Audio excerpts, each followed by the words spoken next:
Je suis Anne Pioz, psychothérapeute et je vous accompagne à retrouver une relation sereine et intuitive avec votre alimentation.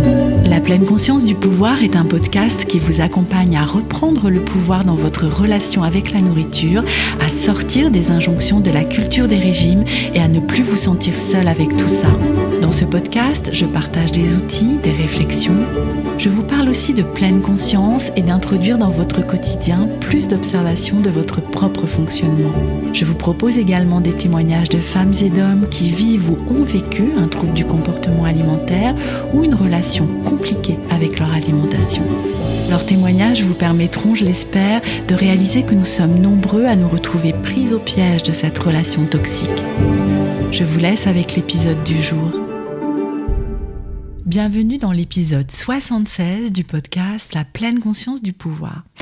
Il y a quelque temps, je discutais avec l'une de vous qui me partageait sa difficulté, parfois, à expliquer le processus de thérapie d'alimentation intuitive qu'elle traverse depuis plusieurs mois. Et elle avait surtout des difficultés à répondre à certaines objections que pouvaient lui faire des amis. Alors j'étais assez impatiente de vous enregistrer cet épisode parce que l'une de ces objections, que vous avez peut-être vous aussi en tête, concerne les principes 2 qui proposent d'honorer sa faim et 3 qui proposent de faire la paix avec la nourriture et de vous donner la permission inconditionnelle de manger. Et d'ailleurs, si vous souhaitez avoir un résumé des 10 principes de la thérapie d'alimentation intuitive, n'hésitez pas à aller écouter l'épisode 47 du podcast. Et cette objection en particulier, que je vais vous donner juste après, elle revient mais tellement souvent. Donc voilà, j'en ai déjà un petit peu parlé à celles et ceux qui me suivent dans la newsletter qui paraît généralement le samedi.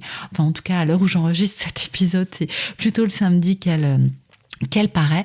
Et juste après cette expérience, donc, j'en avais parlé dans ma newsletter, mais je voulais vraiment creuser un petit peu plus le sujet en vous enregistrant un épisode du podcast et en permettant de ce fait à plus d'entre vous d'entendre en quoi cette objection peut être déboulonnée finalement assez rapidement. Donc, cette fameuse objection, elle ressemble à c'est bien beau de manger intuitivement, mais moi, j'ai tout le temps faim. Alors, si je m'écoutais et donc que je me donnais cette fameuse permission inconditionnelle de manger, eh bien, je passerais mon temps à manger en fait.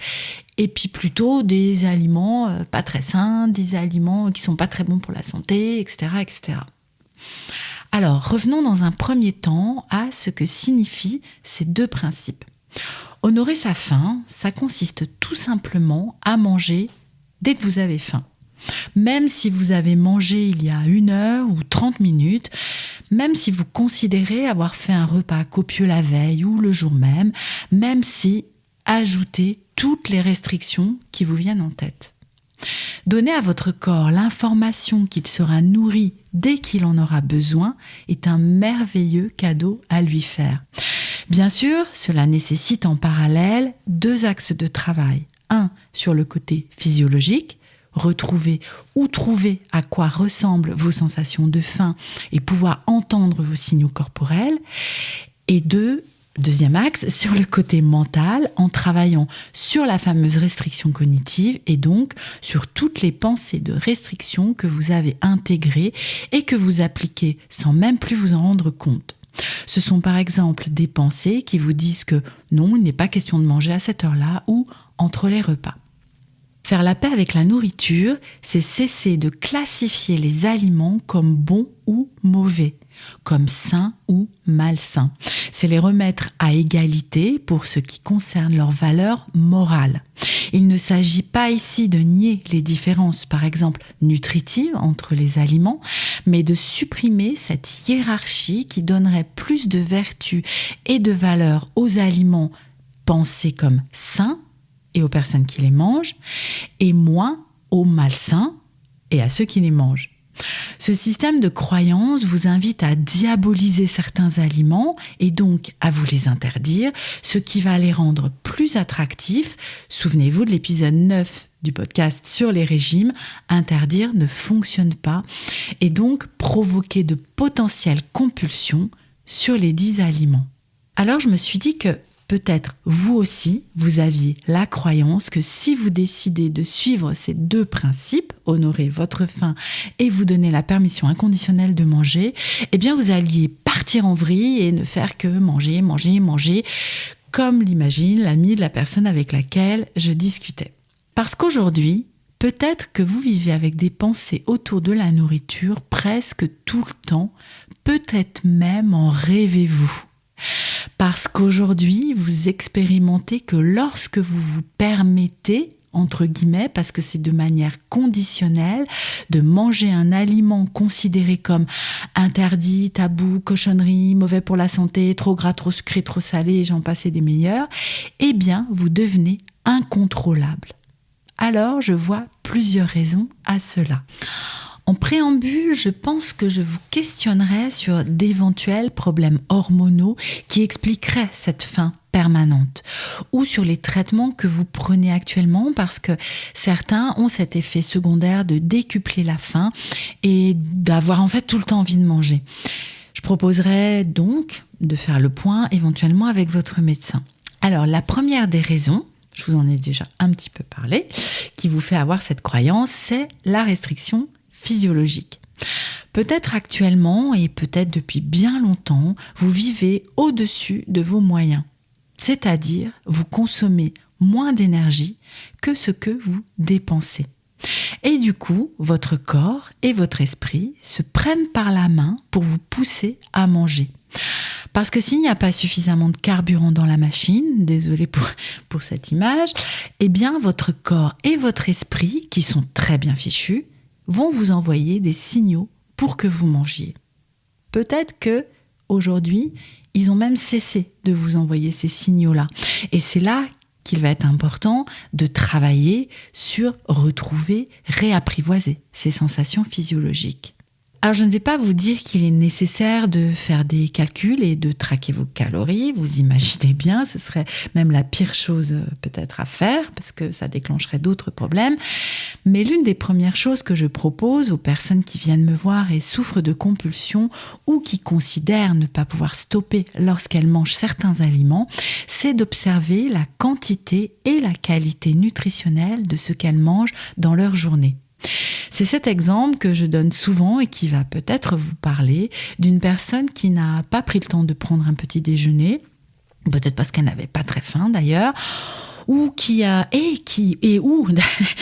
midi a juste pris un truc sur le pouce parce que pas le temps, ou encore qui a préféré choisir la salade à la cantine parce que ouais, j'ai quand même exagéré hier, vous voyez, et qui rentre affamé à la maison et dévalise le placard avec ce qui va se manger le plus vite et apporter de l'énergie rapidement.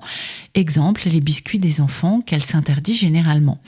Parce que votre corps, il n'est pas idiot. Il va aller chercher ce qui vous apporte de l'énergie rapidement et efficacement. J'ai nommé le sucre, carburant indispensable au bon fonctionnement, entre autres, de notre cerveau. Il peut donc être primordial de vérifier que vous apportez suffisamment de carburant à votre corps. N'hésitez pas à vous faire aider pour faire ce point-là par un professionnel de la nutrition. La seconde raison qui peut vous pousser à manger sans pouvoir vous arrêter, et les deux peuvent exister, bien sûr, ensemble, c'est la restriction cognitive. Là aussi, je vous en ai parlé et je l'ai défini plus précisément dans l'épisode 9 du podcast sur le danger des régimes. La restriction cognitive, ce sont toutes les pensées de régime, les injonctions alimentaires que vous avez internalisées et qui vous empêchent de manger ce dont vous avez réellement envie parce qu'il ne faut pas. Elle est généralement accompagnée de sa bonne copine, la culpabilité, parce qu'elles font vraiment très bon ménage ensemble. C'est la restriction cognitive qui vous fait, par exemple, manger une pomme alors que vous auriez envie d'une gaufre. Pour finir, par manger l'ensemble des gaufres, en plus de la pomme, parce que foutu pour foutu, et puis voilà, demain je ferai mieux. C'est la restriction cognitive qui vous fait classer les aliments en 2 catégories. Nous en avons parlé juste un peu avant, les bons et les mauvais, c'est-à-dire ceux à manger et ceux évités à tout prix. Ici, il n'est donc pas question de permission inconditionnelle de manger et vous êtes comme en guerre avec la nourriture. Comment de ce fait imaginer qu'il soit possible et envisageable de faire cette paix avec les aliments? La troisième raison qui intervient dans cette croyance que si vous vous donnez cette permission inconditionnelle de manger, vous allez devenir incontrôlable, c'est, roulement de tambour, la culture des régimes et de la minceur. La revoilà. Parce qu'elle alimente plus, extra plus, la restriction cognitive. C'est la culture des régimes qui vous a mis en tête que prendre du poids était la pire chose qui puisse vous arriver, ou presque. Ce qui est, entre nous soit dit, tellement compréhensible, parce que tout autour de nous nous le rappelle sans cesse. Être gros sous gros, c'est mal. C'est être en mauvaise santé, etc., etc. Je vous en ai parlé dans plusieurs épisodes sur le poids et la santé, etc. Bien sûr que dans ce contexte, la plupart d'entre nous ont peur de prendre du poids et donc luttent contre leurs envies, voire contre leur faim. Et c'est d'ailleurs un apprentissage classique des régimes que de tromper sa faim. Combien d'astuces nous pouvons trouver sur Internet? Tiens, faites cette expérience, vous ouvrez votre navigateur préféré, votre moteur de recherche préféré et vous tapez tromper ma faim, ne pas manger alors que j'ai faim. Et vous allez trouver à l'appel des articles qui vont vous aider à trouver comment tromper votre faim. Et que se passe-t-il lorsque l'on s'interdit quelque chose? Par exemple, un type d'aliment. Eh bien, l'envie en est décuplée et lorsque nous lâchons le contrôle, comme un élastique qui était hyper tendu et qui claque lorsque nous le lâchons d'un coup, nous mangeons ces aliments tabous jusqu'à nous sentir mal parce que demain, nous les interdirons à nouveau, c'est promis. Promis, dès lundi, je reprends le régime. Promis, dès lundi, je ne mange plus de sucre. Pour résumer, ce que je voulais partager avec vous aujourd'hui et ce que j'aurais répondu à l'ami de mon interlocutrice et ce que je vous répondrai à vous si vous me posiez cette question ou que vous me faisiez cette objection, c'est que ce que vous vivez est normal. Surtout si vous surveillez aujourd'hui votre alimentation ou juste que vous êtes dans l'intention de le faire. Parce que même si dans les actions du quotidien, vous avez l'impression d'être déjà incontrôlable et de ne pas arriver à tenir vos engagements, c'est-à-dire votre régime, votre plan alimentaire, votre mode de vie sain, etc., vous vivez de la restriction cognitive et sans doute physiologique et cela revient pour votre esprit et votre corps exactement au même que si vous y arriviez dans les faits. Vous me suivez ? Mais dans ce processus d'alimentation intuitive, ce que je vous propose, c'est de travailler sur vos peurs, celles de devenir incontrôlable, celles de prendre du poids et celles de devenir une mauvaise personne si vous ne faites plus attention à votre alimentation. Parce que ce processus va vous permettre de refaire confiance à votre corps et aux possibilités qu'il a de vous guider vers un mieux-être physique et mental. Et c'est cela que permet un comportement alimentaire apaisé, de ne plus avoir peur et de se refaire confiance. C'est ce travail de fourmi que nous vivons ensemble dans l'accompagnement de 12 mois Indépendance Cannelle. Si vous souhaitez le découvrir de l'intérieur, je vous ai préparé une petite vidéo dans le style portes ouvertes. Je vous montre entre autres les contenus de la plateforme Indépendance Cannelle. N'hésitez pas à suivre le lien dans la description de l'épisode pour faire cette petite visite guidée avec moi.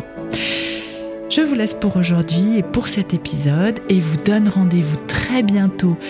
Pourquoi pas dans l'accompagnement Indépendance Cannelle que vous pouvez rejoindre dès aujourd'hui si vous le souhaitez ou dans un prochain épisode de la pleine conscience du pouvoir.